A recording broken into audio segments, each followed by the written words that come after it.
Hello बच्चों, अस्सलाम वालेकुम। बच्चों, आज हमारा टॉपिक है वेन डी ग्राफ जनरेटर, जो आपका इलेक्ट्रोस्टैटिक्स का आपका लास्ट टॉपिक होगा। तो बच्चों, वेन डी ग्राफ जनरेटर का जो डायग्राम मैंने यहाँ पे आप लोगों को शो किया, डिजाइन किया है। तो वेन डी ग्राफ जनरेटर को आपको पढ़ने से पहले, उसको टॉपिक को स्टार्ट करने से पहले हम कोरोना डिस्चार्ज के बारे में हम थोड़ा बताएं कि आपका कोरोना डिस्चार्ज होता है क्या चीज है। तो बच्चों, मैंने यहाँ पे क्या रखा है, यहाँ पे दो आपका स्फेरिकल शेल रखा है, एक स्फेरिकल शेल, दूसरा स्फेरिकल शेल। इसका रेडियस r1 है, इसका रेडियस r2 है। r1 जो है r2 से आपका ज्यादा है। तो यहाँ पे मैंने क्या किया, आपका चार्ज सप्लाई किया। What is the Q? Q is the charge supply on this the spherical shell. जो ही आपका चार्ज यहाँ पे सप्लाई किया मैंने स्फेरिकल शेल पे, तो आपका क्या हुआ, इसका पोटेंशियल बढ़ता जाएगा। इसका पोटेंशियल हुआ V1, इसका पोटेंशियल हुआ V2 मान लो। तो इसका पोटेंशियल लो होगा, इसका पोटेंशियल हाई होगा, क्योंकि आपका चार्ज जो है किस स्फीयर पे, इस स्फीयर पे मैंने आपका चार्ज जो है यहाँ पे मैंने डाल दिया, तो इसका पोटेंशियल बढ़ता जाएगा। तो इस दोनों आपका स्फेरिकल शेल को मैंने क्या किया बच्चों, एक कनेक्टिंग वायर से उसको कनेक्ट किया। तो क्या होगा, यहाँ से जितना चार्ज आपका देते जाएंगे वो चार्ज यहाँ पे भी आता जाएगा। तो आपका Q1 जो है इस स्फेरिकल शेल पे चार्ज आ गया, तो रिमेनिंग चार्ज जो है आपका Q2 जो है इस स्फेरिकल शेल पे आपका ट्रांसफर हुआ। तो एक टाइम ऐसा आएगा बच्चों कि आपका चार्ज Q1 जिसकी वजह से पोटेंशियल आपका V1, Q2 is the charge on the spherical shell R2 जिसकी वजह से आपका पोटेंशियल V2। तो इसको कनेक्टिंग वायर से कनेक्ट करने के बाद तो एक टाइम ऐसा आएगा बच्चों कि दोनों का पोटेंशियल जो है दोनों का सेम हो जाएगा। तो आपका V1 का एक्सप्रेशन क्या होगा बच्चों, इस स्फेरिकल शेल का पोटेंशियल 1/4πε0 Q/R1। आपका V2 is the potential on the R2 spherical shell, जिसका आपका पोटेंशियल होगा 1/4πε0 Q2/R2। Q1 जो है बच्चों, Q is the charge on this spherical shell and Q2 is the charge on this spherical shell। R1 इसका radius है, R2 इसका radius है। तो मैंने कहा कि आपका कनेक्टिंग वायर से कनेक्ट करने के बाद तो एक टाइम ऐसा आएगा दोनों का पोटेंशियल सेम हो जाएगा। तो V1 इक्वल टू V2। तो यहाँ पे क्या होगा, V1 इक्वल टू V2 करने से क्या होगा, 1/4πε0 1/4πε0 कैंसिल होगा बच्चों। तो Q1 अपॉन यहाँ पे क्या होगा R1, Q2/R2। अब Q1 को क्या किया मैंने, आपका डेंसिटी के हिसाब से लिखा बच्चों, क्योंकि आपका डेंसिटी क्या होता है, चार्ज पर यूनिट एरिया। तो क्या होगा, sigma is equal to Q 4π R²। अगर density, what is sigma, sigma is the density of the charge on this first spherical shell. तो यहाँ पे क्या होगा, सिग्मा 1, यहाँ पे Q1, यहाँ पे R1 का स्क्वायर होगा बच्चों। तो यहाँ पे क्या लिखा मैंने बच्चों, अब यहाँ से हम Q1 का वैल्यू निकालेंगे तो क्या होगा बच्चों, Q1 equal to sigma 1 4π R1 का स्क्वायर। ये होगा बच्चों आपका Q1 का value in term of density. तो क्या होगा बच्चों, Q1 का वैल्यू क्या होगा, सिग्मा 1 4π R1 का स्क्वायर, R1 अन्य जगह पे आया। Q2 equal to sigma 2 4π R2 का स्क्वायर डिवाइड बाय R2। तो यहाँ से क्या आएगा, R1 और R2 कैंसिल होगा, R1 R2 से एक R2 यहाँ से कैंसिल होगा, तो 4π कैंसिल होगा। तो बच्चों यहाँ पे क्या आएंगे, sigma 1 R1 equal to sigma 2 R2, या sigma 1 divide by sigma 2 equal to R2 divide by R1। तो ओवरऑल यहाँ से रिलेशनशिप क्या आएगा बच्चों, तो यहाँ से आप लोगों का कंक्लूजन रिजल्ट आएगा कि यहाँ से क्या निकल के आएंगे कि आपका sigma 1 equal R1 equal to sigma 2 R2। इसका मतलब हुआ कि आपका density is inversely proportional to radius. इसका मतलब है यहाँ पे अगर मैं कोई स्फेरिकल कोई सरफेस ड्रा करूं, यहाँ पे कोई मान लो कनेक्टिंग आपका, मान लो बच्चों यहाँ पे कनेक्टिंग कंडक्टिंग आपका एक मान लो प्लेट है। तो इसका देखो बच्चों, इसको मैं दो स्फीयर में ड्रा करूंगा। एक स्फीयर ये वाला, यहाँ से एक स्फीयर बनता है बच्चों, दूसरा स्फीयर ये वाला एक फ्लैट सरफेस का बनता है। यहाँ पे आपका रेडियस जो है R1 है, यहाँ पे रेडियस जो है R2 है। अगर इसको मैं चार्ज सप्लाई करूं Q, इसके बाद क्या होगा, यहाँ पे चार्ज जो है वो डिपॉजिट होना शुरू होगा। आपका Q is the charge on this plate. इस प्लेट पे मैंने चार्ज क्या किया, सप्लाई किया। तो क्या बन गया बच्चों, इस फ्लैट सरफेस का क्या बन गया, इसका सरफेस R1, इस कर्वेड सरफेस का आपका रेडियस जो है R2 हो गया। तो यहाँ पे क्या होगा बच्चों, जो ही मैं यहाँ से चार्ज सप्लाई करूंगा तो आपका चार्ज जो है आपका डिस्ट्रीब्यूट हो जाएगा पूरा ऑल ओवर द सरफेस। तो यहाँ पे क्या होगा, जहाँ पे रेडियस कम होगा वहां पे डेंसिटी ऑफ द चार्ज बहुत ज्यादा होगा। तो आपका चार्ज डिस्ट्रीब्यूट हो जाएंगे वो पूरे सरफेस पे, लेकिन डेंसिटी ऑफ द चार्ज आपका यूनिफॉर्म डिस्ट्रीब्यूट नहीं होगा। जहां पे रेडियस आपका छोटा होगा वहां पे डेंसिटी ऑफ द चार्ज बहुत ज्यादा होगा। इसका मतलब चार्ज की तादाद उस जगह पे बैठेंगे जहां पे रेडियस कम होगा। इसीलिए इसका कोना है ये वाला कोना, यहाँ पे कर्वेचर बनता है बच्चों, यहाँ पे जिसका रेडियस है यहाँ पे छोटा है, और यहाँ पे फ्लैट है, इसका सरफेस जो फ्लैट है, तो यहाँ पे रेडियस जो है आपका बड़ा है। तो आपका अगर डेंसिटी की बात करेंगे तो हमेशा चार्ज की तादाद जो है इस कोने पे ज्यादा आएंगे as compare to this flat surface. तो यहाँ से एक कंक्लूजन आपका निकलता है, जहाँ पे आपका रेडियस छोटा होगा वहां पे क्या होगा, डेंसिटी ऑफ द चार्ज बहुत बहुत ज्यादा होंगी। तो मान लो बच्चों ये मेरा हाथ है, इस हाथ को मेरे क्या हाथ है, इस हाथ का एक फ्लैट सरफेस है, इसके बाद ये उंगलियां हैं। अगर ये इसको मैं एक रेडियस के तौर पर मानूं, सिफियर के तौर पर, तो यहाँ पे क्या बन गया, एक छोटा सिफियर बन गया, इससे बड़ा, इससे बड़ा, इससे बड़ा, इससे बड़ा। तो ये वाला हाथ का जो पाम है एक बड़ा सिफियर बन जाता है। अगर इसको मैं चार्ज सप्लाई करूं इस पूरे हाथ पे, तो आपका चार्ज जो है, आपका density of the charge are non uniform distribute. Charge उस जगह पे ज्यादा बैठेंगे जहां पे आपका रेडियस बहुत छोटा होगा, जहां पे कर्वेचर छोटा होगा। तो पूरी उंगलियों में से आपका पूरे हाथ की बात करेंगे बच्चों, तो यहाँ पे चार्ज जो है इसकी डेंसिटी कम होगी, यहाँ पे थोड़ा ज्यादा होगा, यहाँ पे ज्यादा। तो चार्ज की डेंसिटी जो है वो ओवरऑल मेरी छोटी उंगली पे ज्यादा बैठेंगे, क्योंकि छोटी उंगली का रेडियस कम है, तो वहां पे आपका डेंसिटी बहुत ज्यादा होगा। तो आपका वेन डी ग्राफ जनरेटर में एक प्रिंसिपल आपका ये लगेगा बच्चों, जहां पे आपका रेडियस छोटा होगा, किसी सरफेस का आपका रेडियस छोटा होगा, वहां पे आपका डेंसिटी ऑफ द चार्ज बहुत ज्यादा होगा। और आपको ये भी पता है बच्चों, E equal to sigma upon epsilon not, जहां पे आपका डेंसिटी बहुत ज्यादा होगी, चार्ज की डेंसिटी, वहां पे इलेक्ट्रिक फील्ड की वैल्यू भी बहुत बहुत ज्यादा होगी। अगर यहाँ पे हम कंपेयरिंग करेंगे तो इस स्पेस में मान लो ये आपका कंडक्टिंग है, इसका एक आपका क्या है, एक एटमॉस्फेयर है। तो यहाँ पे मैं अगर इलेक्ट्रिक फील्ड की बात करूं तो यहाँ पे क्या होगा, electric field equal to sigma by epsilon not. यहाँ पे मैं इलेक्ट्रिक फील्ड करूं, यहाँ पे भी आपका सिग्मा बाय एप्सिलॉन नॉट आएंगे। तो अगर कोई आदमी कोई आपको ये बोलेंगे कि आपका इलेक्ट्रिक फील्ड का वैल्यू यहाँ पे ज्यादा होगा या यहाँ पे ज्यादा होगा, तो आपका आंसर ये होगा बच्चों कि आपका इलेक्ट्रिक फील्ड का स्ट्रेंथ जो है इस पॉइंट पे ज्यादा आएंगे। क्यों ज्यादा आएंगे, क्योंकि यहाँ पे डेंसिटी ऑफ द चार्ज बहुत ज्यादा है। इस फ्लैट सरफेस के मिरर पे आपका डेंसिटी ऑफ द चार्ज यहाँ पे कम होने की वजह से यहाँ पे इलेक्ट्रिक फील्ड की वैल्यू भी कम होगी। ये होता है बच्चों पहला, आप लोग इस प्रिंसिपल पे आप लोगों को थोड़ा ध्यान देना होगा। इसके बाद आपका कोरोना डिस्चार्ज क्या होता है। कोरोना डिस्चार्ज ये बच्चों आप लोगों ने थोड़ा बहुत पढ़ा था कि एक चीज आपको ये याद रखना होगा, जहां पे एक पॉइंट कंडक्टर हो, पॉइंट कंडक्टर मीन्स मान लो एक कंडक्टर है इस तरह, ये मैंने एक ड्रा किया कंडक्टर, तो इसको बोला जाता है पॉइंट कंडक्टर, कोने को बोला जाता है, मतलब नोक को बोला जाता है। मान लो इसको मैंने चार्ज सप्लाई किया, चार्ज सप्लाई करने से क्या होगा, चार्ज की डेंसिटी जो है यूनिफॉर्मली आपका डिस्ट्रीब्यूट नहीं होगी, चार्ज की डेंसिटी उस पॉइंट पे ज्यादा होगा जहां पे आपका रेडियस जो है बहुत कम होगा, इसीलिए आपका डेंसिटी ऑफ द चार्ज यहाँ पे बहुत ज्यादा, इस कोने पे आपका चार्ज जो है ज्यादा बैठना शुरू करेगा। तो यहाँ पे क्या होगा, इलेक्ट्रिक फील्ड की वैल्यू भी बहुत बहुत ज्यादा होगी। तो क्या होगा, ये बच्चों आप लोगों ने पढ़ा था, मान लो यहाँ पे हम एयर रखेंगे, इसके सराउंडिंग में एयर, तो क्या होगा, एयर में क्या होगा, एटम होगा, एटम के अंदर क्या होता है, न्यूक्लियस, उसके बाहर क्या होता है आपका इलेक्ट्रॉन। जो ही इस पॉइंट कंडक्टर के सामने जो आपका एयर होगा, एयर में क्या होगा, एटम्स होगा, मॉलिक्यूल्स होगा। तो एयर एटम मॉलिक्यूल जो इलेक्ट्रिक फील्ड की स्ट्रेंथ ज्यादा होने से इस इलेक्ट्रॉन को अपनी तरफ खींचना शुरू करता है। तो यहाँ पे क्या होता है, पॉजिटिव चार्ज वहां पे क्रिएट होना शुरू हो जाता है। मान लो यहाँ पे एक एटम है, दूसरा एटम, तीसरा एटम, एक एटम का इलेक्ट्रॉन यहाँ खींचा, दूसरे इलेक्ट्रॉन को यहाँ खींचा, तो इलेक्ट्रॉन इस पॉजिटिव चार्ज के साथ क्या होगा, न्यूट्रल हो गया, मान लो एक किस्म का शॉर्ट सर्किट सा हो गया। इसके बाद यहाँ से पॉजिटिव है न्यूक्लियस, इसके बाद इलेक्ट्रॉन को यहाँ से खींचना शुरू किया। तो इसका मतलब है यहाँ से आपका पॉजिटिव चार्ज यहाँ पे मैंने जितना दे दिया उतना पॉजिटिव चार्ज यहाँ पे बनना शुरू हुआ। इस प्रोसेस को बोला जाता है बच्चों आपका कोरोना डिस्चार्ज, या आपका बोलते हैं स्प्रे ऑफ चार्ज। चार्ज को एक किस्म का स्प्रे कर रहे हैं, देखो यहाँ पे चार्ज पॉजिटिव चार्ज है, यहाँ पे आपका पॉजिटिव चार्ज आपका बनना शुरू हुआ। तो इस प्रोसेस को बोला जाता है आपका स्प्रे ऑफ चार्ज या कोरोना डिस्चार्ज। कोरोना डिस्चार्ज में क्या होता है बच्चों, यहाँ से आपका इलेक्ट्रॉन जो है यहाँ से आएंगे, इलेक्ट्रॉन इस पॉजिटिव चार्ज के साथ क्या होगा, मतलब मिलना शुरू होगा। तो यहाँ पे एक किस्म का सिपाक होगा, एक पॉइंट कंडक्टर के सामने एक नेगेटिव चार्ज यहाँ से आएंगे, इलेक्ट्रॉन इस पॉजिटिव चार्ज के से मिला, तो वहां पे क्या होगा, एक शॉर्ट सर्किट सा होगा, वहां पे एक ब्राइट ग्लो हो जाता है, वहां पे एक चिंगारी से निकल जाता है। उस चिंगारी के प्रोसेस को क्या बोला जाता है बच्चों, कोरोना डिस्चार्ज हो जाता है। कोरोना डिस्चार्ज में क्या होगा, इलेक्ट्रॉन यहाँ से आएंगे, इस पॉइंट कंडक्टर के पॉजिटिव चार्ज के साथ आपका मिलना शुरू होगा।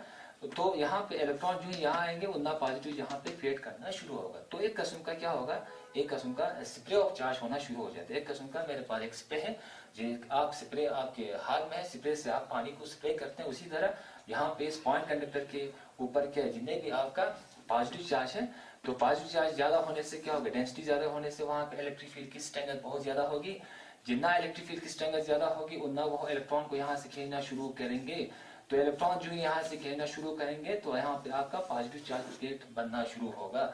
उस टाइम आपका ये एयर जो है वो आपका इंसुलेटिंग नहीं होता है, तो उस प्रोसेस को क्या बोला जाता है, हमने बोला था बच्चों की ब्रेक डाउन आपका डाइलेक्ट्रिक। डाइलेक्ट्रिक जो आपका एयर है वो जैसे इंसुलेटिंग मीडियम होता है, आपका डाइलेक्ट्रिक प्रॉपर्टीज के अंदर आ जाती है।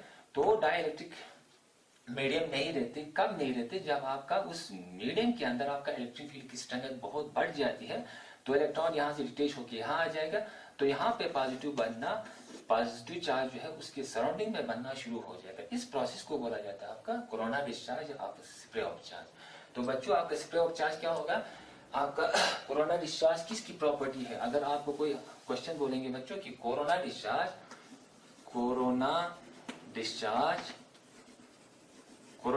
किसकी प्रॉपर्टी, तो बच्चों आपको ये होगा कि कोरोना डिस्चार्ज हमेशा किसकी होती है, एक पॉइंट कंडक्टर की प्रॉपर्टी होती है। एक पॉइंट कंडक्टर हमेशा अपने इर्द गिर्द चार्ज को हमेशा स्प्रे किया जाता है, उस प्रोसेस को बोला जाता है आपका कोरोना डिस्चार्ज। तो आपको ये कोरोना डिस्चार्ज आपको ये याद रखना होगा बच्चों, क्योंकि आपका वैन डे ग्राफ जनरेटर में इसका बेसिक प्रिंसिपल आपका यूज होगा। तो दूसरी बात आपका इसमें क्या होता है बच्चों कि आपका Van de Graaff generator basically क्या चीज होती है। वैन डे ग्राफ जनरेटर जिसको डिजाइन किया था बच्चों आपका रॉबर्ट नाम का एक साइंटिस्ट था जिसने डिजाइन किया था, रॉबर्ट वैन डी ग्राफ जिसका नाम था, उसने एक जनरेटर आपका उसने डिजाइन किया था, उसको बोला जाता है वैन डे ग्राफ जनरेटर। तो वैन डे ग्राफ जनरेटर हमेशा एक बेसिकली क्या चीज होती है, वैन डे ग्राफ जनरेटर एक मशीन होती है, एक मशीन जिस मशीन में पोटेंशियल जो है उसको राइज किया जाता है, किसी स्फेरिकल शेल की पोटेंशियल को राइज किया जाता है। राइज करने के बाद उसकी पोटेंशियल को 10⁻⁷ वोल्ट तक उसकी पोटेंशियल को इंक्रीज किया जाता है, या 8 या कहा जाता है बच्चों 8 मिलियन तक उस स्फेरिकल शेल की पोटेंशियल को राइज किया जाता है। तो इसका मतलब है आपका वैन डे ग्राफ जनरेटर एक मशीन होगा जिसमें आपका पोटेंशियल को राइज किया जाता है, इलेक्ट्रिक पोटेंशियल को राइज किया जाता है, मान लो वोल्टेज को राइज किया जाता है, पोटेंशियल को बहुत बहुत हाई तक राइज किया जाता है, मान लो 10⁻⁷ या 8 मिलियन तक राइज किया जाता है। तो इसका मतलब क्या होगा कि पोटेंशियल राइज करने से क्या फायदा होगा, तो इसका मतलब क्या होगा बच्चों, देखो यहाँ पे मैं एक मशीन, एक इलेक्ट्रिक फील्ड है, ये आपका पॉजिटिव, ये आपका आ गया बच्चों आपका नेगेटिव। आपका इलेक्ट्रिक फील्ड हमेशा पॉजिटिव टू नेगेटिव होगा, दिस इज इलेक्ट्रिक फील्ड। फिर अब क्या होगा, जहाँ पे पॉजिटिव चार्ज ज्यादा होगा उतना या इस प्लेट के दोनों के बीच में आपका पोटेंशियल डिफरेंस भी आपका ज्यादा होगा बच्चों। जितना पोटेंशियल डिफरेंस ज्यादा होगा उतना आपका इलेक्ट्रिक फील्ड की वैल्यू भी बहुत ज्यादा होगा। तो आपका क्या होगा, इस दोनों प्लेट के बीच में पोटेंशियल डिफरेंस ज्यादा है, यहाँ पे हाई पोटेंशियल है, हाई पोटेंशियल, यहाँ पे क्या है बच्चों लो पोटेंशियल। तो पोटेंशियल डिफरेंस क्या होगा, इन दोनों के बीच में पोटेंशियल डिफरेंस होगा, जितना पोटेंशियल डिफरेंस ज्यादा होगा उतना आपका उस स्पेस के अंदर आपका इलेक्ट्रिक फील्ड का वैल्यू भी ज्यादा होगा। तो आप आज इस प्लेट के बीच में, इस इलेक्ट्रिक फील्ड के बीच में हम अगर एक पॉजिटिव चार्ज को रखेंगे बच्चों तो क्या होगा, तो आपको पता है जब एक इलेक्ट्रिक फील्ड के अंदर एक चार्ज को रखा जाता है, एक इलेक्ट्रिक फील्ड के अंदर एक पॉजिटिव चार्ज को रखा जाता है, हमेशा उस पर क्या लगता है, फोर्स लगता है बच्चों। तो फोर्स लगने से क्या होगा, न्यूटन सेकंड लॉ के हिसाब से force equal to mass into acceleration. जब इलेक्ट्रिक फील्ड के अंदर जब एक हमने क्या किया, एक पोटेंशियल डिफरेंस क्रिएट किया दो प्लेट के बीच में, वो पोटेंशियल डिफरेंस जो है बहुत हाई होगा, 10⁻⁷ मतलब वोल्ट के दरमियान में होगा। तो जितना पोटेंशियल डिफरेंस ज्यादा होगा, जितना इन दोनों के बीच में पोटेंशियल ज्यादा होगा उतना इलेक्ट्रिक फील्ड की वैल्यू भी बढ़ जाएगी। जितना इलेक्ट्रिक फील्ड का वैल्यू ज्यादा होगा उतना उस चार्ज पे फोर्स भी ज्यादा लगेगा, जितना फोर्स ज्यादा लगेगा उतना वो चार्ज पार्टिकल जो है एक्सेलरेट भी ज्यादा करेंगे। तो चार्ज पार्टिकल को एक्सेलरेट करने के लिए यूज किया जाता है। आपका बेसिकली आपका वैन डे ग्राफ जनरेटर क्या होता है, तो वैन डे ग्राफ जनरेटर में हमेशा एक प्रोटॉन को या अल्फा पार्टिकल या आयन को हमेशा एक पॉजिटिव चार्ज को एक्सेलरेट करने की कोशिश किया जाता है विद हाई काइनेटिक एनर्जी के साथ। तो उसकी काइनेटिक एनर्जी जो है उस चार्ज पार्टिकल की कितनी तक बढ़ाई जाती है बच्चों, वो बढ़ाई जाती है 14 मेगा इलेक्ट्रॉन वोल्ट, उसकी काइनेटिक एनर्जी इतनी बढ़ा दी जाती है, किसकी, उस चार्ज पार्टिकल की या प्रोटॉन की या अल्फा पार्टिकल की। तो क्या हुआ बच्चों कि आपका वैन डे ग्राफ जनरेटर एक क्या होती है, Van de Graaff generator basically क्या होती है, एक मशीन होती है जिसमें आप उस मशीन में पोटेंशियल को राइज किया जाता है। पोटेंशियल को राइज करने के बाद उसकी पोटेंशियल को 10⁻⁷ वोल्ट तक या 8 मिलियन तक उसको राइज किया जाता है उसकी पोटेंशियल को। जहां पे पोटेंशियल राइज किया तो वहां पे इलेक्ट्रिक फील्ड की स्ट्रेंथ को भी बढ़ा दी जाती है। जहां पे इलेक्ट्रिक फील्ड की वैल्यू बढ़ गया बढ़ गया, वहां पे उस चार्ज पे फोर्स भी ज्यादा लगेगा, तो न्यूटन सेकंड लॉ के हिसाब से जहां पे फोर्स ज्यादा होगा वो चार्ज पार्टिकल एक्सेलरेट भी ज्यादा करेंगे, हाई काइनेटिक एनर्जी के साथ एक्सेलरेट करेंगे। तो उस चार्ज पार्टिकल की काइनेटिक एनर्जी कितनी होगी बच्चों? 14 मेगा इलेक्ट्रॉन वोल्ट होगा। तो उस चार्ज पार्टिकल की काइनेटिक एनर्जी बढ़ाने का क्या फायदा है बच्चों? तो हमने कहा Van de Graaff generator is accelerator. Basically क्या होता है? ये एक्सेलेरेटर होता है। एक्सेलेरेटर बच्चों आपको मैग्नेटिक फील्ड जब आप पढ़ेंगे उसमें आप लोग पढ़ेंगे साइक्लोट्रॉन।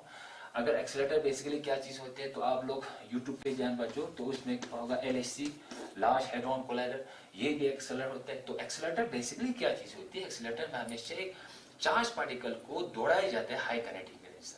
तो यहाँ से क्वेश्चन बनता है कि बच्चों कुछ चार्ज पार्टिकल को दौड़ाने का क्या काम होता है? उसको एक्सेलरेटर, उसको काइनेटिक एनर्जी देने की क्या जरूरत होती है? तो बच्चों मान लो यहाँ पे आपका न्यूक्लियस है, यहाँ पे न्यूक्लियस, न्यूक्लियर रिएक्शन प्रोड्यूस करने के लिए आपका यूज किया जाता है आपका एक्सेलरेटर। मान लो यहाँ से एक प्रोटॉन है पॉजिटिव चार्ज, यहाँ पे आपका न्यूक्लियस है। अब इस पॉजिटिव चार्ज प्रोटॉन को यहाँ से मुझे लाना है, उस न्यूक्लियस के साथ मुझे क्या करना है? कोलाइड करना है, टकराना है। तो क्या होगा? जो यहाँ से प्रोटॉन आ जाएंगे, पॉजिटिव चार्ज यहाँ न्यूक्लियस का पॉजिटिव चार्ज है, प्रोटॉन यहाँ से आएंगे, इन दोनों के बीच में क्या होगा? कूलम्ब फोर्स होगा, जिसकी वजह से आपका प्रोटॉन यहाँ से आएंगे, यहाँ से फिर मुड़ना शुरू करेंगे।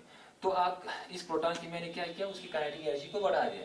तो काइनेटिक एनर्जी बढ़ने के साथ थोड़ा और डिस्टेंस आएंगे, फिर इसके बाद ये पॉजिटिव चार्ज न्यूक्लियस जो है फिर इसको क्या करेगा? उसको बैकवर्ड में फिर उसको वापस भेजेगा। अगर मान लो इस प्रोटॉन की काइनेटिक एनर्जी मैंने इतनी बढ़ा दी 10 मेगा इलेक्ट्रॉन वोल्ट, वो बहुत हाई काइनेटिक एनर्जी होती है, उस प्रोटॉन की काइनेटिक एनर्जी इतनी बढ़ा दी, तो ये काइनेटिक एनर्जी क्या होती है? इस कूलम्ब फोर्स को क्या करते? मतलब ओवरशूट करते। ये कूलम्ब फोर्स इस काइनेटिक एनर्जी के कंपेयर में क्या होते हैं बच्चों? उस कूलम्ब फोर्स जो है वो वीक बन जाते हैं, वो कमजोर हो जाते हैं। तो मान लो इसकी काइनेटिक एनर्जी मैंने इतनी बढ़ा दी, यहाँ से आपका न्यूक्लियस आ गया, यहाँ से आपका प्रोटॉन आ गया, प्रोटॉन और न्यूक्लियस के बीच में कूलम्ब फोर्स है, लेकिन मैंने क्या किया? इस प्रोटॉन की काइनेटिक एनर्जी को इतनी बढ़ा दी, इतनी स्पीड लगा दी कि आपका प्रोटॉन आएंगे एट लास्ट में, उसकी काइनेटिक एनर्जी ज्यादा होने की वजह से ये प्रोटॉन न्यूक्लियस के साथ आपका कोलाइड होगा। इसके बाद न्यूक्लियस जो है वो ब्रेक होना शुरू होगा, स्मैश होना शुरू होगा। उस प्रोसेस को क्या बोला जाता है? आपका न्यूक्लियर रिएक्शन बोला जाता है बच्चों, जो आप लोग पढ़ेंगे आपका एक्सेलेरेटर में पढ़ाया जाएगा। तो बेसिकली आपका वैन डी ग्राफ जनरेटर क्या होती है? Van de Graaff generator accelerator होता है, एक्सेलरेटर होता है बच्चे, एक मशीन होते हैं जिसमें एक चार्ज पार्टिकल को हाई काइनेटिक एनर्जी के साथ दौड़ाया जाता है। तो उसको दौड़ाने का क्या काम होता है? उसका क्या फायदा होता है? तो हमेशा न्यूक्लियस को ब्रेक करने के लिए यूज किया जाता है। एक मैटर है, एक मैटर को स्मैश करने के लिए यूज किया जाता है। एक हाई एनर्जी आपका अल्फा पार्टिकल या प्रोटॉन को एक नई काइनेटिक एनर्जी दिया जाता है। वो अल्फा पार्टिकल या प्रोटॉन आएंगे, इसके बाद वो आपका क्या होगा? किसी न्यूक्लियस के साथ ब्रेक कोलाइड होंगे। इसके बाद वो न्यूक्लियस जो है वो ब्रेक होना शुरू होगा। ये न्यूक्लियस ब्रेक होना शुरू होंगे, इसके बाद न्यूक्लियस स्मैश होगा। इसके बाद जो आपका साइंटिस्ट होते हैं वो न्यूक्लियस के बारे में स्टडी करना शुरू होते हैं कि न्यूक्लियस जो है किस किस चीज का बना हुआ है। मान लो फिर से मैं इसको थोड़ा रिवाइज कर रहा हूँ बच्चों। ये आपका मान लो एक प्रोटॉन है, प्रोटॉन इज ए मैटर। यहाँ से आपका क्या है? आपका एक मैं प्रोटॉन यहाँ से देना चाहता हूँ, इस प्रोटॉन को इसके साथ टकराना है। तो इस प्रोटॉन को मुझे क्या करना पड़ेगा? उसकी काइनेटिक एनर्जी को बढ़ाना पड़ेगा। तो काइनेटिक एनर्जी को आगे हमने कहा हाई इलेक्ट्रिक फील्ड के अंदर इस प्रोटॉन को एक हाई इलेक्ट्रिक फील्ड के अंदर रखाया जाता है। ये हाई इलेक्ट्रिक फील्ड हमेशा इस प्रोटॉन को काइनेटिक एनर्जी देगा। जितना हाई इलेक्ट्रिक फील्ड होगा उतना उस प्रोटॉन को हमेशा एक हाई काइनेटिक एनर्जी मिलेगी। जो यहाँ आपका हाई काइनेटिक एनर्जी इस प्रोटॉन को मिलेगी, उस हाई काइनेटिक एनर्जी के साथ हाई स्पीड के साथ आएंगे। स्पीड के बाद इस प्रोटॉन के साथ टक्कर करेगा, इस मैटर के साथ वो करेगा, कोलाइड करेगी। इसके बाद इस प्रोटॉन की क्या होगा? स्मैश होना शुरू होगा। इसके बाद आपका साइंटिस्ट जो है इन्वेस्टिगेट करना शुरू करते हैं कि इस प्रोटॉन के अंदर और क्या चीज है। तो आपका बेसिकली आपका वैन डी ग्राफ जनरेटर एक एक्सेलरेटर होता है, जो हमेशा एक मशीन होता है जिनमें हाई पोटेंशियल को क्रिएट किया जाता है। हाई पोटेंशियल क्रिएट करने के बाद वहां उस मशीन में हाई इलेक्ट्रिक फील्ड क्रिएट किया जाता है। उस हाई इलेक्ट्रिक फील्ड से क्या होगा? एक चार्ज पार्टिकल को एक अच्छा खासा एनर्जी मिलेगा, उस एनर्जी के साथ आएंगे। इसके बाद वो अल्फा पार्टिकल या प्रोटॉन आपका वो आपका न्यूक्लियस के साथ ब्रेक होगा, मैटर के साथ ब्रेक होगा। इसके बाद उस मैटर की स्मैशिंग होना शुरू होगा। इसके बाद वहां से आपका इन्वेस्टिगेट करना साइंटिस्ट लोग शुरू करते हैं कि आपका बेसिकली आपका दुनिया का सबसे छोटा पार्टिकल जो है वो ढूंढने की कोशिश करते हैं। वो आपका होता है आपका वैन डी ग्राफ जनरेटर, या आपका बहुत सारे एक्सेलरेटर आप लोगों को देखने को मिलेंगे। उसमें से एक जो दुनिया का सबसे एक्सपेंसिव आपका एक्सेलरेटर है बच्चों, वो LHC है, लार्ज हेड्रॉन कोलाइडर, जो आप लोग यूट्यूब पे भी देख सकते हैं। तो यहाँ पे मैंने क्या किया बच्चों? इसका एक डायग्राम बनाया। तो डायग्राम बनाया बच्चों, ये क्या है, एक स्टैंड है, इंसुलेटिंग स्टैंड। इसके ऊपर क्या एक स्फेरिकल शेल को मैंने क्या किया, उसके ऊपर मतलब रखा हुआ है। तो क्या किया, यहाँ से एक हाई टेंशन वोल्टेज सप्लाई किया है, यहाँ से positive high tension voltage supply. इसके बाद यहाँ से आएंगे पॉजिटिव चार्ज। इसके बाद इसको बोला जाता है आपका स्प्रे कॉम बोला जाता है। स्प्रे कॉम एक किस्म का पॉइंट कंडक्टर होता है बच्चों, आपकी उंगली की तरह। जितना आपका चार्ज यहाँ से आएंगे, आपका चार्ज यहाँ पे आपका मतलब बढ़ना शुरू होगा, तो इस गुने पे क्या होगा, डेंसिटी ऑफ द चार्ज ज्यादा होगा। तो यहाँ पे क्या होगा, इस कॉम के ऊपर जो है चार्ज की डेंसिटी बहुत ज्यादा होगी, जिसकी वजह से आपका स्प्रे होना शुरू होगा। चार्ज जो है आपका स्प्रे होगा। स्प्रे होने के बाद चार्ज जो है इस बेल्ट पे आना शुरू होगा। यहाँ ये क्या चीज है बच्चों, it is insulating rubber belt, एक रबर का एक बेल है, तो रन बाय रोटेटिंग पुल्ली। और ये क्या है, पुल्ली है, जो पुल्ली जो है एक मोटर के साथ उसको रोटेट किया जाता है। तो यहाँ पे जो ही पॉजिटिव चार्ज यहाँ पे आएंगे, पुल्ली घूमना शुरू होगा, इस तरह घूमना शुरू करेंगे। तो यहाँ से इस तरह से घूमना शुरू करेंगे पुल्ली। तो जो ही पुल्ली शुरू करेंगे, यहाँ पे पॉजिटिव चार्ज इस बेल्ट पे आएगा, तो पॉजिटिव चार्ज इसको लेके, ये बेल्ट जो है पॉजिटिव चार्ज को लेके आपका यहाँ आना शुरू होगा। कहाँ पे आना शुरू होगा बच्चों, यहाँ पे। तो यहाँ पे कनेक्टिंग वायर है, इस कनेक्टिंग वायर के थ्रू आपका ये पॉजिटिव चार्ज जो है आपका यूनिफॉर्मली डिस्ट्रीब्यूट होना शुरू करेंगे, किस पे, इस स्फेरिकल शेल के ऊपर। जो ही आपका यहाँ पे चार्ज आपका ज्यादा होगा, ज्यादा होने से क्या होगा, आपका पोटेंशियल आपका ज्यादा होगा, क्योंकि हमें पता है चार्ज ज्यादा होने से क्या होगा, पोटेंशियल आपका ज्यादा होगा। तो इस पोटेंशियल को इतना बढ़ाए जाते हैं, वो आपका 10⁻⁷ के करीब जो इसके पोटेंशियल को बढ़ाया जाता है। तो विद रेस्पेक्ट टू ग्राउंड, ये वाला ऊपर रीजन हुआ, ये आपका लोअर रीजन हुआ, तो इस ऊपर वाले रीजन का आपका पोटेंशियल जो 10⁻⁷ तक होगा, और नीचे वाला पोटेंशियल हमेशा ग्राउंड के साथ होगा। इसीलिए आपका ये वाला पोर्शन जो लो पोटेंशियल होगा, ये वाला पोर्शन जो है हाई पोटेंशियल होगा। हाई पोटेंशियल किस तरह से होगा बच्चों, यहाँ पे चार्ज जो है स्फेरिकल शेल पे आना शुरू होगा, जिसकी वजह से पोटेंशियल आपका ज्यादा होगा।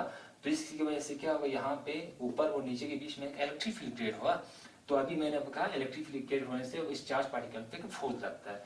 तो यहाँ पे क्या हुआ बच्चों, चार्ज जो है इस कनेक्टिंग वायर से आना शुरू हुआ, और चार्ज जो है आपके यूनिफॉर्मली डिस्ट्रीब्यूट इस स्फेरिकल शेल पे आना शुरू हुआ, जिसकी वजह से चार्ज ज्यादा आने से इस स्फेरिकल शेल के इस वाले पार्ट में आपका पोटेंशियल जो है वो आपका बढ़ गया 10⁻⁷। इसका पोटेंशियल जो 10⁻⁷ हो जाता है very high with respect to ground. With respect to ground इसका पोटेंशियल जो 10⁻⁷ तक बढ़ जाता है। इसका मतलब ये हुआ बच्चों, यही केस हुआ, यहाँ पे पोटेंशियल, ये प्लेट है, यहाँ पे पोटेंशियल हाई हुआ, यहाँ पे पोटेंशियल लो हुआ। तो इसका मतलब अगर यहाँ पे एक positive charge, high potential means यहाँ पे एक पॉजिटिव होगा, लो पोटेंशियल मीन्स यहाँ पे नेगेटिव होगा। तो इस प्लेट के अंदर क्या होगा, इस स्पेस के अंदर एक इलेक्ट्रिक फील्ड क्रिएट होगा। जो ही आपका एक पॉजिटिव चार्ज इस इलेक्ट्रिक फील्ड के अंदर रखेंगे, हमेशा उस पर फोर्स लगेंगे। फोर्स लगने के बाद एक्सेलरेट करना शुरू होगा विद हाई कनेक्टिंग एनर्जी के साथ। तो मैंने क्या किया, यहाँ पे हाई पोटेंशियल 10⁻⁷। तो यहाँ पे एक ट्यूब रखा है बच्चों, इस ट्यूब के अंदर मैंने क्या है, पॉजिटिव चार्ज को रखा है, एक सोर्स को रखा है। वो अल्फा पार्टिकल हो सकते हैं, प्रोटॉन भी हो सकता है, कोई भी हो सकता है। जो ही आपका ये सोर्स जो है अल्फा पार्टिकल प्रोटॉन इस पोटेंशियल डिफरेंस के बीच में आएगा, इस आपका इलेक्ट्रिक फील्ड के बीच में आया, तो इसके बाद क्या होगा, इस पॉजिटिव चार्ज पे क्या होगा, फोर्स लगना शुरू होगा। फोर्स लगने के बाद ये पॉजिटिव चार्ज पार्टिकल जो है इस ट्यूब के अंदर से एक्सेलरेट करना शुरू होगा। एक्सेलरेट करने के बाद ये पॉजिटिव चार्ज इस टारगेट के साथ, मान लो हमारे पास न्यूक्लियस है, इस टारगेट के साथ टकराएंगे, कोलाइड होगा। कोलाइड होने के बाद आपका वो न्यूक्लियस जो है स्मैश होना शुरू होगा। तो ये ओवरऑल प्रोसेस है बच्चों आपका वैन डे ग्राफ जनरेटर। तो वैन डे ग्राफ जनरेटर से फिर से मैं रिवाइज करूं, ये हाई टेंशन आपका वोल्टेज सोर्स है, यहाँ से आपका चार्ज सप्लाई के इस कॉम से चार्ज स्प्रे हुआ इस बेल्ट पे, बेल्ट से आपका ये रोटेट हुआ विद पुल्ली से आपका चार्ज आना शुरू हुआ और यहाँ पे आना शुरू हुआ। इसके बाद इस कनेक्टिंग वायर से आपका चार्ज आपका यूनिफॉर्म डिस्ट्रीब्यूट हुआ स्फेरिकल शेल पे। इसके बाद इसका पोटेंशियल जो है 10⁻⁷ तक होगा, इसका लो पोटेंशियल हुआ। तो इस पॉजिटिव आयन जो है इस पोटेंशियल डिफरेंस के बीच में है, जिसकी वजह से इलेक्ट्रिक फील्ड क्रिएट हुआ, जिसकी वजह से ये आपका पॉजिटिव चार्ज जो विद हाई काइनेटिक एनर्जी के साथ आपका एक्सेलरेट हुआ शुरू हुआ। इसके बाद वो टारगेट के साथ न्यूक्लियस के साथ आपका कोलाइड हुआ, जिसके बाद आपका न्यूक्लियस स्मैश हुआ। तो बच्चों आज का एक टॉपिक हम यहाँ पे स्टॉप करेंगे। तो बच्चों आज ये टॉपिक था हमारे इस चैप्टर का लास्ट टॉपिक। तो अगली बार जब आएंगे वो हम आएंगे तो उसमें हमारा नेक्स्ट जो आप चैप्टर होगा वो इलेक्ट्रिक करंट का होगा। तब तक बच्चों खुदा